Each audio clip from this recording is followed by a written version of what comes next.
আসসালামু আলাইকুম, সবাইকে শুভেচ্ছা জানাচ্ছি। কেমন আছেন? সময়ের সঠিক তথ্য সবসময় বিনমিশাল আপনাদেরকে দিয়ে আসছে। আজকে যে তথ্যগুলো দিচ্ছে এগুলো সময় উপযোগী তথ্য। এই মুহূর্তের জন্য আমাদের অনেক প্রবাসীর দরকার, তাই ভিডিওটা শেয়ার করবেন।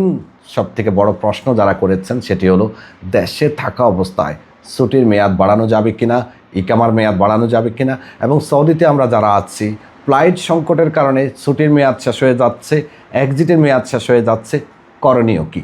দর্শক, আজকের ভিডিওটি খুবই গুরুত্বপূর্ণ। তথ্য পুরাতন হলেও এই সময়ের জন্য এই তথ্যগুলো খুবই গুরুত্বপূর্ণ, তাই আপনি নিজ দায়িত্বে একটা শেয়ার করে দিবেন যাতে অন্যরা উপকৃত হয়। প্রথমেই, দেশে থাকা অবস্থায় ছুটির মেয়াদ বাড়ানো যাবে কিনা? এর উত্তর হ্যাঁ।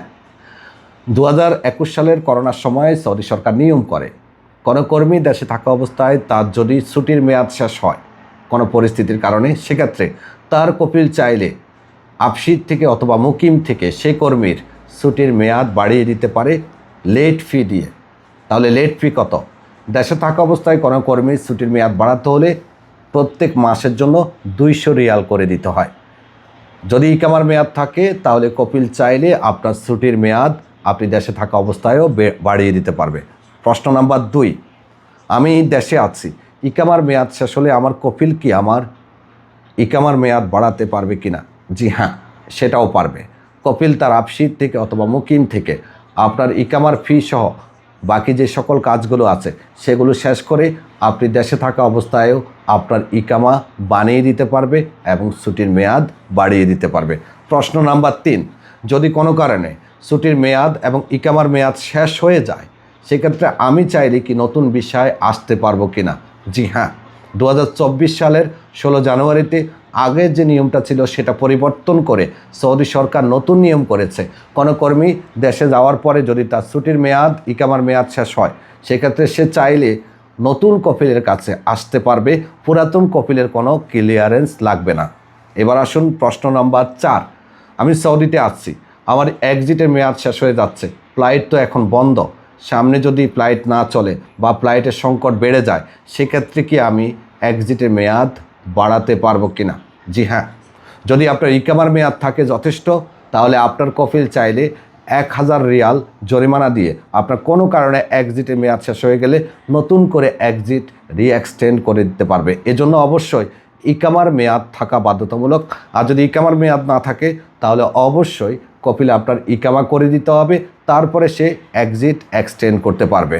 আর যদি যথেষ্ট পরিমাণ ইকামার মেয়াদ থাকে তাহলে শুধুমাত্র কপিল এক্সিট এক্সপায়ারের যে 1000 রিয়াল জরিমানা আছে তা পেমেন্ট করে আপনার এক্সিটটাকে রিএক্সটেন্ড করে দিতে পারবে, আপনি সময়ের মধ্যে দেশে চলে যেতে পারবেন। প্রশ্ন নাম্বার 2, আমি সৌদিতে আছি, এখন যেহেতু ফ্লাইটের সমস্যা, ফ্লাইট কম চলাচল করছে, আমার ছুটি যদি আমি বাড়াতে চাই তাহলে বাড়ানো সম্ভব কিনা? অবশ্যই, তবে অবশ্যই খেয়াল রাখতে হবে ছুটির মেয়াদের জন্য নির্দিষ্ট ইকামার মেয়াদ থাকতে হয়।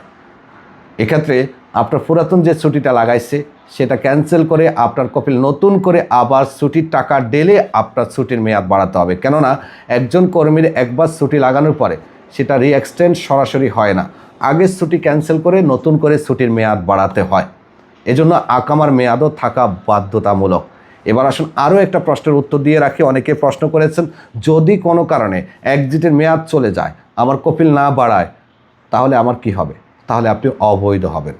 সৌদি আরবের নিয়ম অনুযায়ী কর্মীকে এক্সিট দেওয়ার মধ্যে যদি সে না যায়, যে সময়টা দেয় এই সময়ের মধ্যে যদি না যায়, এক্সিটের মেয়াদ শেষ হওয়ার পরে সেই কর্মী মুখালেফ ঘোষিত হয়। বর্তমান নিয়মে এক্সিটের মেয়াদ শেষ হওয়ার 60 দিন পরে কিন্তু এসকেপ রিপোর্ট তথা হুরুপ প্রাপ্ত হয়ে যায়। তো এক্ষেত্রে সব থেকে ভালো হলো সময়ের মধ্যে কোনো না কোনোভাবে চলে যাওয়া। যদি সম্ভব না হয় কপিলের মাধ্যমে এক্সিটটাকে রিএক্সটেন্ড করার চেষ্টা করবেন। ভিডিও ভালো লাগছে? তথ্য উপকৃত হয়েছেন? যদি উপকৃত হয়ে থাকেন, ভিডিও ভালো লাগে তাহলে শেয়ার করবেন। অনেক প্রবাসী ভাই এই তথ্যগুলোর জন্য অপেক্ষায় আছে। ধন্যবাদ, ভালো থাকবেন, আল্লাহ হাফেজ।